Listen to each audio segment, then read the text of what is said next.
رب ارحمہما کما ربیانی صغیرا. رب یرب کے معنی ہے پرورش کرنا، تربیت دینا. پرورش صرف کھانے پینے کی نہیں ہے، وقت کے ساتھ ساتھ جسم بڑھ رہا ہے، ہڈیاں مضبوط ہو رہی ہے، خون اسی حساب سے پہنچ رہا ہے. پرورش صرف جسم کی نہیں، سردی میں ہمیں علیحدہ توانائی عطا فرماتے ہیں، گرمی میں ہمیں اور طرح مزاج عطا فرما دیتا ہے.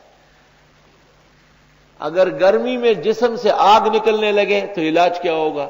اور اگر سردی میں جسم جمنے لگے، بھئی پانی جمتا ہے یا نہیں، سالن جمتا ہے یا نہیں، اگر انسانی جسم جمنے لگا اور اس کا خون رکنے لگا تو ہر شخص اپنی جگہ بیٹھے بیٹھے فوت ہو جائے گا. رب العالمین.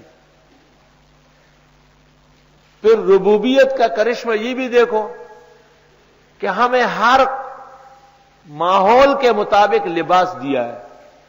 عوام کا لباس اور ہے، افسران کا اور ہے، بادشاہوں کا اور ہے، طلباء کا اور ہے، مرد کا اور ہے، خاتون کا اور ہے، بچے کا اور ہے، علماء دین کا لباس بالکل علیحدہ ہے. رب العالمین.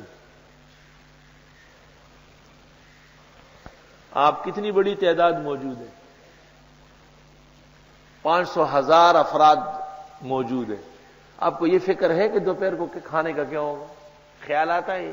رب العالمین کے قدرت کا کرشمہ ہے یا نہیں؟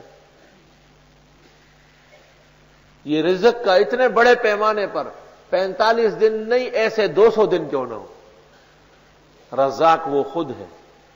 اس نے اپنے رزق کے خزانے نازل فرمائے ہیں. پھر بیماریوں کے لیے ما من داء الا ولہ دوا وفی روایت شفا. بھئی کھانسی کا علاج علیحدہ ہوتا ہے، پیٹ کے درد کا علیحدہ ہوتا ہے، کمر کے درد کا علیحدہ ہوتا ہے.